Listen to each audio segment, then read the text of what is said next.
Bonjour et bienvenue. Aujourd'hui, on va s'intéresser à une idée qui pourrait bien, mais alors vraiment bien, changer notre rapport à l'apprentissage. Imaginez un peu, et si on pouvait prendre le bon vieux manuel scolaire, souvent un peu poussiéreux, et le réinventer complètement grâce à l'intelligence artificielle. C'est exactement la promesse de Learn Your Way, un projet de Google. Allez, on regarde ça de plus près. Alors, pour commencer, une question qui va parler à beaucoup de monde, est-ce que les manuels scolaires ne seraient pas un peu coincés dans le passé? On a tous en tête ces livres un peu denses, immuables, qui semblent ignorer une chose essentielle. Chaque élève est différent. Et c'est ça, le fond du problème. Ça fait plus d'un siècle que ça dure. On est sur un modèle taille unique. Un seul livre, une seule manière d'expliquer les choses, peu importe qu'on soit passionné d'art, de sport ou de jeux vidéo. Mais voilà, les choses sont peut-être en train de bouger. Aujourd'hui, Google se sert de l'intelligence artificielle pour tenter d'écrire un tout nouveau chapitre, et qui sait, de casser ce moule un peu trop rigide. Première partie donc, le problème du manuel scolaire. La question est assez simple finalement. Pourquoi est-ce qu'un seul et même livre ne peut pas convenir à tout le monde? Le cœur du problème, c'est vraiment leur manque de flexibilité. Ils ne s'adaptent pas, c'est tout. Imaginez un instant le travail que ça représenterait de créer à la main une version différente pour chaque élève en fonction de ses centres d'intérêt, de sa façon d'apprendre. C'est juste impossible à grande échelle. Et c'est précisément là que l'IA entre en scène. On passe à la deuxième partie, la mise à niveau grâce à l'IA. On va découvrir ensemble Learn Your Way. Alors, Learn Your Way, qu'est-ce que c'est au juste? Eh bien, c'est un système qui s'appuie sur l'IA générative, c'est-à-dire une IA capable de créer du contenu original pour prendre un manuel classique et le transformer en une expérience d'apprentissage beaucoup plus riche et surtout personnalisée. Et voilà concrètement à quoi ça peut ressembler. Ça, c'est ce qu'ils appellent la vue de texte immersif. Le système a pris un chapitre sur le système immunitaire et l'a totalement adapté pour un élève de 6e, fan de jeux vidéo. Du coup, on parle de bouclier, de personnages. Le concept scientifique est le même, mais le langage, lui, change tout. Ça devient tout de suite beaucoup plus parlant. D'accord, mais comment ça marche en coulisses? On va voir la mécanique. Troisième partie, personnaliser puis transformer. C'est une sorte de magie qui opère en 2 temps.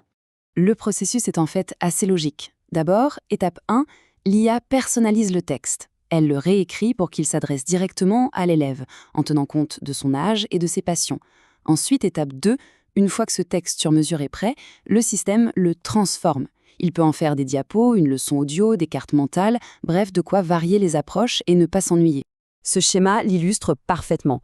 On part d'un concept, ici la 3e loi de Newton. D'un côté, le système va le personnaliser pour un fan de basket en première. De l'autre, pour un amateur d'art en 5e. Et à partir de ces 2 versions, il va générer des quiz, des images, des diapos, tout ça adapté à chacun. Et regardez ce que ça donne concrètement. C'est génial.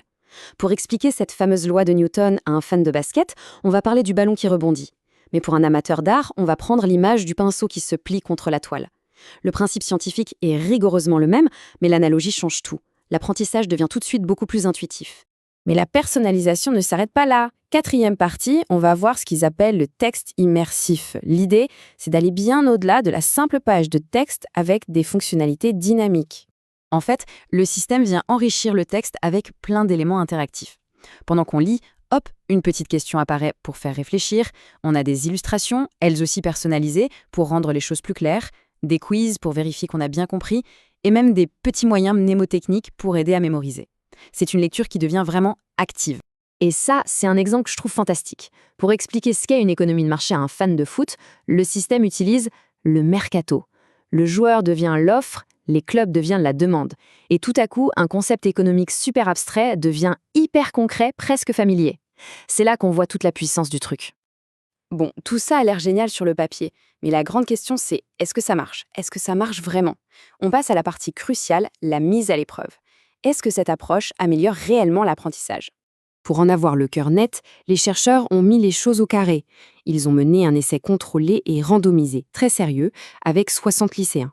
Le protocole était simple, mais rigoureux. On a fait 2 groupes. Le premier, le groupe de contrôle, a étudié un chapitre sur le développement du cerveau sur un simple PDF. Le deuxième groupe, lui, a étudié exactement le même contenu, mais en passant par l'outil Learn Your Way. Alors, les résultats? Eh bien, ils sont sans appel. Juste après la session d'études, le groupe Learn Your Way a obtenu un score de 77%. Le groupe avec le PDF, 68%. C'est presque 10 points de plus. Et en statistique, c'est une différence qui est considérée comme très significative. Mais le plus intéressant, c'est la rétention. Est-ce que les connaissances restent? 3 jours plus tard, on reteste tout le monde. Et là, non seulement l'avantage du groupe Learn Your Way se maintient, mais il se creuse même un tout petit peu. L'information a été mieux retenue sur le long terme. Et au-delà des notes, il y a l'expérience, le ressenti. Et là aussi, les chiffres parlent d'eux-mêmes. 90% des élèves du groupe test ont trouvé l'outil agréable à utiliser. Pour le PDF, on tombe à 57%.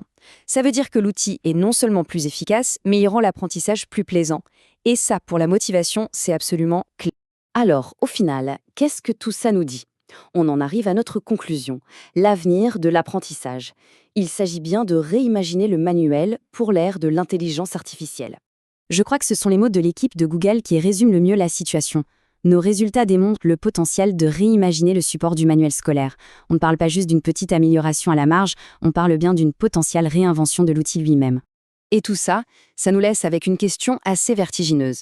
Si l'IA devient une sorte de partenaire d'apprentissage, comment est-ce qu'elle va changer non seulement ce que l'on apprend, mais surtout comment on l'apprend? C'est une porte qui s'ouvre sur une toute nouvelle façon de penser l'éducation.